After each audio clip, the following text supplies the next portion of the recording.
UP में assembly इंतखाबात का बिगुल बज चुका है। पहले मरहले की वोटिंग 10 फरवरी को होगी। पसमानदा मुस्लिम के क्या हालात हैं, इन्हीं सब मुद्दों पर बात करने के लिए वक़ार अहमद साहब मेरे साथ मौजूद हैं, जो कि ऑल इंडिया मुस्लिम पसमानदा महाज के जनरल सेक्रेटरी हैं। वक़ार साहब, आपका बहुत बहुत इस्तकबाल है आलमी सहारा में। सबसे पहला सवाल ये है कि ये जो मुस्लिम समाज है पसमानदा, ये इसका वजूद कहाँ से आया और क्या काम करते हैं आप लोग, किस तरीके से अपने समाज के लिए काम करते हैं? देखिए, पहले तो ये जान लें कि ये इसका वजूद का कोई मामला नहीं है। ये हज़ारों सालों से जैसे सभी लोग भारत में रहते आ रहे हैं, वैसे ये तबका, पसमानदा तबका, जो हिंदू पिछड़ी जातियों और दलित जातियों से जो इस्लाम कबूल किया है, वो हज़ारों साल से इसी तरह रहता चला आ रहा है। जब मुसलमानों का ज़माना था, तुर्क और ये सब हुकूमतें थीं, मुग़ल हुकूमतें थीं, तो उस वक्त सोशल जस्टिस से मुतासिर होकर के हमारे लोगों ने इस्लाम कबूल किया। लेकिन वो इस्लामी हुकूमतें तो नहीं कह सकते उनको, वो सिंपल बादशाही हुकूमतें थी। उन्होंने हमको वैसे ही रहने दिया। यहाँ तक कि औरंगज़ेब रहमतुल्लाह अलैह के ज़माने में हमें, हमारे कुरैशियों को बस्ती में रहने की इजाज़त नहीं थी। अकबर के ज़माने में हमें पढ़ने की इजाज़त नहीं थी। तो जो हिंदू दलितों पिछड़ों की जो हालत थी, वही हालत हमारी बनी हुई थी। अंग्रेज़ों के ज़माने में आकर के थोड़ा सा हालात हमारे सुधरे और आज़ादी जब मिली हमको, तो वहाँ से हमारे हालात थोड़ा बदलना शुरू हुए। लेकिन हिंदू दलितों पिछड़ों के हालात बहुत ज़्यादा बेहतर हो गए। उसके मुकाबले हम लोग हद से ज़्यादा पिछड़ गए। सच्चर कमेटी के मुताबिक दलित मुसलमान हिंदू दलितों से बदतर हो गया। उसके लिए हम लोग काम कर रहे हैं। हिस्ट्री में अगर जाएं तो आज़ादी के बाद, आज़ादी से पहले जो हालात थे और आज़ादी के बाद अब कुछ तरीके के हालात बदले हैं, क्या बदलाव आया है और सरकारों ने क्या किया है ख़ास तौर से? देखिए, जैसे लॉर्ड मैकाले के पहले हमको पढ़ने नहीं दिया जाता था। लॉर्ड मैकाले के बाद हमको पढ़ने दिया जाने लगा। इवन सर सैयद की यूनिवर्सिटी में पसमानदा मुसलमानों के लिए कोई जगह नहीं थी। सर सैयद के स्कूल में, सर सैयद के ज़माने में तो यूनिवर्सिटी बनी ही नहीं थी। उस यूनिवर्सिटी में आज़ादी के वक्त तक ये था कि सिर्फ शरीफ लोगों का वहाँ एडमिशन होता था। शरीफ का मतलब सैयद, शेख, मिर्ज़ा, पठान, मलिक जैसी बिरादरियों का ही उसमें एडमिशन होता था। ये अलग बात है कि कुछ लोग छुप करके या किसी से लिखवा करके जाकर एडमिशन ले लिए। आज़ादी के मिलने के बाद हम लोगों को अलीगढ़ में पढ़ने का मौका मिला और दूसरी जगहों पे भी पढ़ने का मौका मिला। हमारे लोगों ने पढ़ाई की, IAS वगैरह भी बने हैं, लेकिन हमारा परसेंटेज बहुत कमज़ोर है। पसमानदा मुस्लिम समाज, भारतीय मुस्लिम समाज आप कहते हैं, इसका क्या मतलब होता है? जैसे हमारे जितने भी लोग हैं, इनका बाहर से कोई ताल्लुक़ नहीं है। जैसे इमाम बुखारी शान से लिखते हैं कि हम बुखारी हैं। कोई नकवी लिखता है, कोई जाफरी लिखता है, कोई अपने को सैयद, शेख, सिद्दीकी, फारूकी वगैरह कहता है। तो जैसे ही अपने को फारूकी या सिद्दीकी या सैयद कहता है, तो उसमें ये कन्फर्म हो जाता है कि इनकी जड़ें भारत से नहीं हैं। ये कहीं ना कहीं किसी न किसी ज़माने में विदेश से आए हैं। और हम जब अंसारी, मंसूरी, कुरैशी, रायनी, इदरीसी, हवारी, कसार, तेली की जब बातें करते हैं, तो इसका मतलब कि हम लोग इसी देश के रहने वाले हैं। और यूएनओ के एक चार्टर के हिसाब से कि विदेशी लोग किसी भी देश पे राज नहीं कर सकते लंबे टाइम तक। अफगानिस्तान में जैसे अमेरिका को छोड़ के भागना पड़ा, इसी तरह हम लोग भी ये मान के चल रहे हैं कि यहाँ पे चाहे हिंदू में कुछ जातियाँ हैं जो विदेशों से आई हुई हैं, उसी तरह मुस्लिम में भी कुछ जातियाँ हैं। हम ये भी नहीं कह रहे हैं कि उनको यहाँ से भागना है। हम ये चाह रहे हैं कि जब लोकतंत्र है तो सबको बराबरी का मौका मिलना चाहिए, जो हमको मौका नहीं मिल पा रहा है जितनी हमारी आबादी है। एक तरफ आप कहते हैं कि चुनाव में हिस्सा नहीं लेंगे, दूसरी तरफ आप कहते हैं कि अपना हक मांगेंगे। कैसे अपनी बात रखेंगे, कैसे अपनी बात पहुँचाएंगे मुस्लिम पास? लेकिन जैसे हम लोग आपके जैसे मीडिया के ज़रिए, सोशल मीडिया के ज़रिए, वोकल मीडिया के ज़रिए प्रोग्राम करके हम लोग उनको इनकरेज करते हैं, उनको आगे बढ़ाते हैं। जो अलग अलग पार्टियों में, जैसे सपा में जो लोग हैं, बसपा में जो लोग हैं, कांग्रेस में, जैसे अभी हम लोग सलमान इम्तियाज़ साहब हैं, कांग्रेस से अभी एक बैग जुड़े, उनको टिकट भी मिल गया। सबिया अंसारी साहब हम लोग के संगठन से जुड़ी हुई थी कभी, वो टिकट के लिए लड़ रही हैं। इसहाक साहब, इस तरह हम लोग लोगों को एक तरीके से ट्रेंड करते हैं। आप RSS की तरह समझ सकते हैं कि जैसे RSS राजनीति में नहीं भी है और उसके बिना राजनीति कोई चल भी नहीं रही है। जो मानव विकास की जो बात है RSS करता है, आप समझ लें कि उसी से मिलती जुलता हमारी बात भी हम लोग पसमानदा मुसलमानों के विकास पे काम कर रहे हैं, ताकि वो नेता बनने लायक हो जाए। उनको इस तरह की ट्रेनिंग हम लोग देते भी हैं कि वो लोग अपनी अपनी किसी भी पार्टी में जा कर के वहाँ से टिकट लें। और दूसरा, हम उनको मजबूर भी करते हैं अपने उससे दबाव बनाने की कोशिश करते हैं कि उनकी पार्टी में लगे हुए जो लोग हैं उनको वो टिकट दें, हमें कोई टिकट नहीं चाहिए। आप दावा करते हैं कि मुसलमान, पसमानदा मुसलमान ख़ासतौर से 85% अशरफी वगैरह जो हैं वो 15% हैं, और इसी वजह से तमाम चीज़ों में गैप देखा जाता है। दावे को कैसे पुख्ता करेंगे आप? देखिए, जैसे अगर आबादी को देखा जाए तो कहा जाता है कि पिछड़े पाँव में 100 में 60% ओबीसी, 23% के आसपास में दलित और आदिवासी, 60, 70, 80, 83%, 83.5% हो गए। 17.5% टोटल आबादी बसती है, हिंदू मुसलमान दोनों सवर्णों की मिला करके। बाकी आबादी को इससे आप कंफर्म कर सकते हैं, जाति जनगणना नहीं हुई इसलिए ये कहना बड़ा दावा करना कठिन होता है कि हमारी आबादी क्या है, लेकिन इससे जब अंदाज़ा लगाएंगे तो 52 से भी अगर करें, 54 से और 60 से जैसे भी जोड़ेंगे, हमारी आबादी मोर देन 70%, 70 से 85% के बीच में हमारी आबादी है। दूसरे, अशरफी का एक भी मोहल्ला आपको कहीं नहीं मिलेगा, कोई ऐसा इलाका नहीं मिलेगा, एक विधानसभा नहीं मिलेगी जहाँ पे उनका बाहुल हो। हमारे यहाँ केवल एक बिरादरी अंसारी जो है, कम से कम 25-30 सीटें ऐसी होंगी जहाँ वो अकेले लाख वोट से ऊपर है उनका। तो ये हमारे उसके लिए, दावे के लिए ये अहम है। दूसरे, जब हम दलितों और पिछड़ों से ही कन्वर्ट हैं तो जो हिंदू में जो आबादी है लगभग उसी के आसपास में आबादी हमारे पास भी है, और हमारा जो पूरा हक है जो हमें मिल भी सकता है वो अशरफी जो लोग हैं, जैसे हामिद अंसारी साहब हैं, सोनिया जी अंसारी पिछड़ा अंसारी चाह रही थी, बुनकर अंसारी, उन्होंने ले जा करके दे दिया हामिद अंसारी साहब को। उन्होंने कुरैशी मांगा तो ले जाकर अपर क्लास का कुरैशी थमा दिया। तो ये हमारे साथ धोखा हो रहा है। मुसलमानों में एक चीज़ बहुत अच्छी है कि उनके अंदर सेकुलरिज्म बहुत ज़बरदस्त है। जैसा कि ये माना जाता है कि मुसलमानों में सेकुलरिज्म नहीं है, धर्मनिरपेक्ष नहीं होते मुसलमान। मुसलमानों में धर्मनिरपेक्षता बहुत ज़्यादा है, लेकिन इनके यहाँ सामाजिक न्याय एकदम नहीं है, जिसका हम लोग खामियाजा भुगत रहे हैं। अशरफ मुसलमान जो है, अशरफी मुसलमान, वो क्या हैं, उनका आबाई वतन क्या है, क्या कहेंगे? देखिए, जैसे अशराफ जो एक टर्म है, अशराफ, अजलाफ, अरजाल, तो अशराफ जो हैं वो ज़्यादातर बाहर से आए हैं और कुछ यहाँ से ब्राह्मणों से, ठाकुरों से कन्वर्ट हुए हैं, कुछ दूसरी छोटी बिरादरियों से भी कन्वर्ट होकर के उनके साथ रह गए, तो वो उन्हीं के जैसे हो गए, वो अपने आप को अशरफ डिक्लेयर कर दिए हैं। जैसे महमूद मदनी साहब के बारे में कहा जाता है कि इनके आबा व अजदाद अंसारी थे, ये बाद में कन्वर्ट होकर के सैयद हो गए हैं। तो इस तरह के भी हमारे यहाँ अशरफी बहुत ज़्यादा हैं जो यहाँ लोकल कुछ दिनों बाद कन्वर्ट हो गए हैं। तो ये लोग अरब से हैं, ईरान से हैं, तुर्की से हैं, इधर बखारा वगैरह की तरफ से भी आए हुए लोग हैं, और यहाँ के आर्य जातियों से कन्वर्ट मुसलमान। पसमानदा मुसलमानों की पस्ती की वजह क्या है, किसको जिम्मेदार मानते हैं? देखिए, हमारे यहाँ कई तरह के मामले हैं। एक कुछ तो धार्मिक मामले जिम्मेदार हैं, जैसे हम लोग मानते हैं कि जो सूफ़ी परंपरा रही है उसने मुसलमानों में गरीबी बहुत पैदा किया। मुसलमानों को एक हदीस का बार बार हवाला दिया जाता है कि जो गरीब है वो पहले जन्नत में जाएगा, 500 साल पहले जन्नत में जाएगा, अमीरों से हिसाब बहुत तगड़ा लिया जाएगा। तो बहुत सारे लोग इसलिए वो अमीर नहीं होना चाहते हैं कि उतना तगड़ा हिसाब कौन देने जाए। दूसरे कहा जाता सामान 100 बरस का, पल की खबर नहीं। तो आदमी सोचता है यार क्यों कल के बारे में हम प्लान करें, हम कम से कम में अपना काम चला लें। उसके बाद जातियां हमारे यहाँ बड़े महत्वपूर्ण हैं कि एक अंसारी है जो कसाई वाला काम नहीं कर सकता, बुचरी नहीं कर सकता, एक सिलाई वाला है वो सलमानी का काम नहीं कर सकता। इस तरह का प्रतिबंध लगाया गया था जिससे हम पेशेवर बिरादरियां ही बने रहें। हम उस तरह से सचमुच की जो प्रोफेशनल आजकल कहा जाता है हम उस तरह न हो पाएँ, क्योंकि आज भी हमारे यहाँ जो धोबी है वो घाट पे धुलता है, नाऊ है छोटी दुकान खोल के रखता है, नाम है गोश्त के कारोबार का हमारे पास, और सबसे बड़े जो कारोबार हैं वो अल कबीर जैन वालों के पास कारोबार हैं। तो हम जो कारपोरेट सिस्टम है हम उसमें नहीं आ पाए, हम सरकारों में नहीं जा पाए, और हमारे साथ जो है जो भेदभाव हुआ, यहाँ तक कि आजमगढ़ में मैंने खुद देखा है कि अशरफ जो मुसलमान हैं वो पसमानदा मुसलमानों की दुकानों को चलने नहीं देते हैं।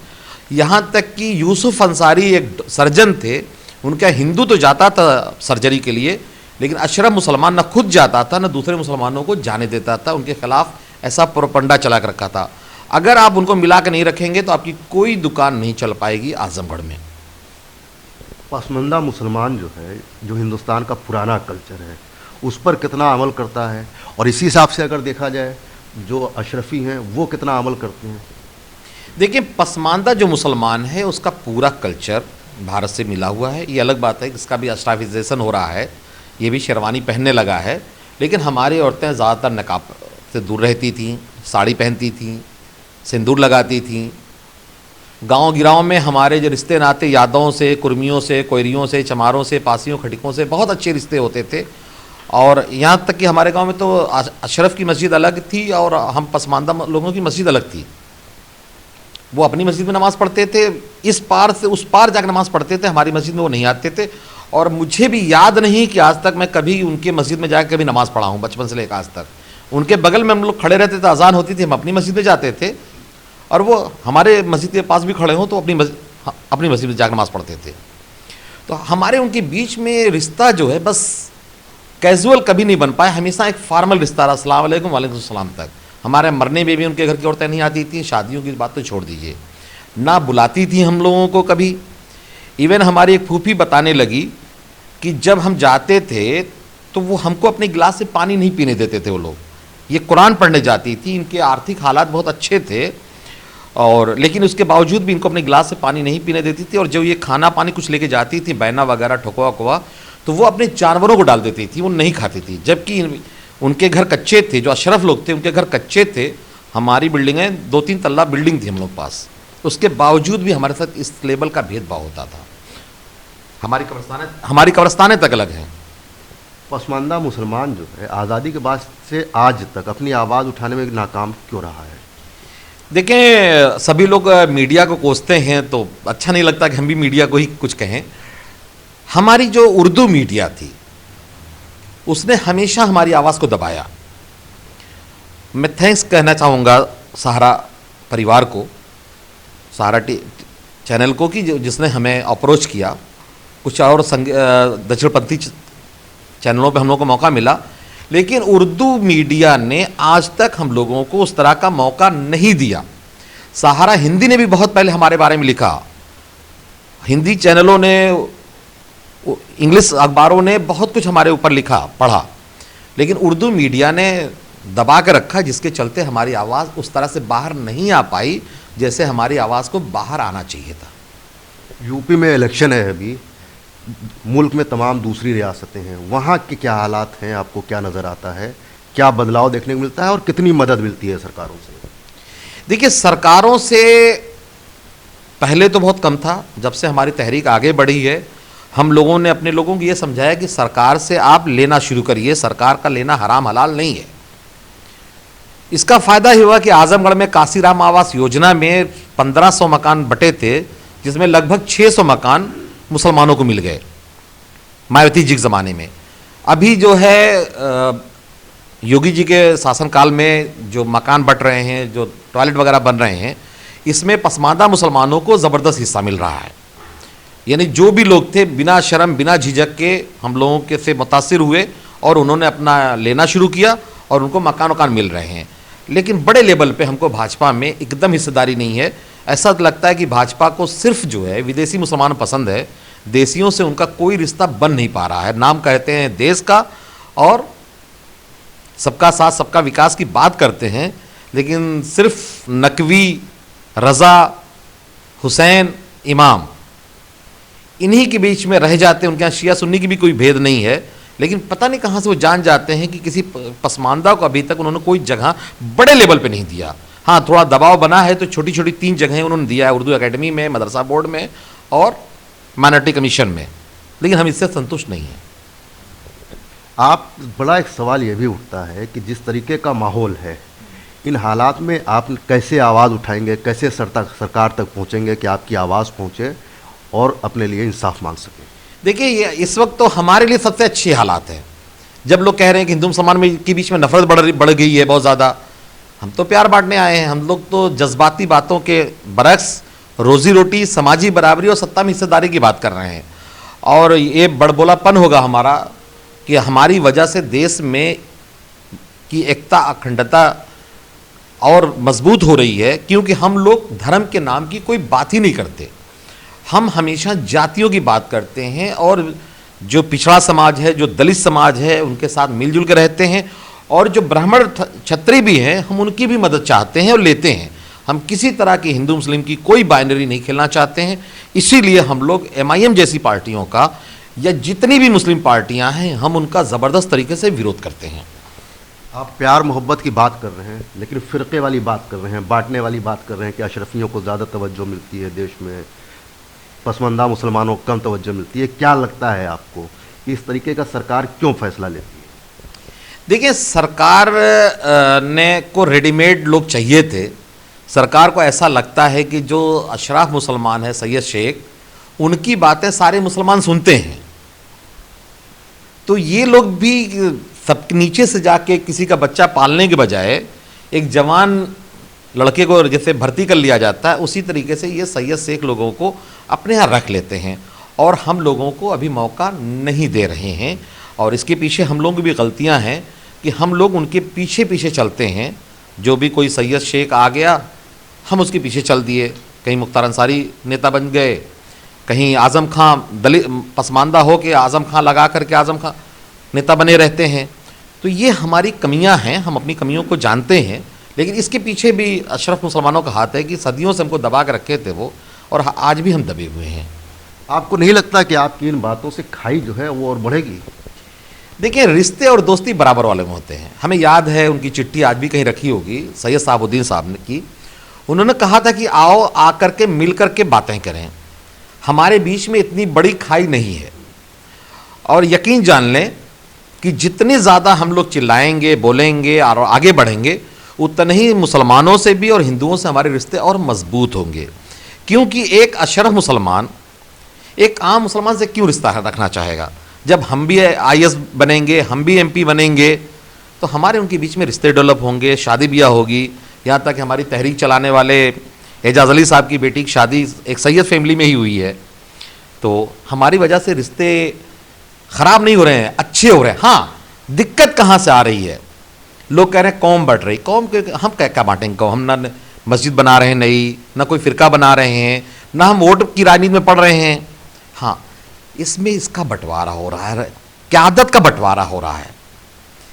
पहले सारे टिकट सैयद शेख को मिलते थे, पठान को मिलते थे।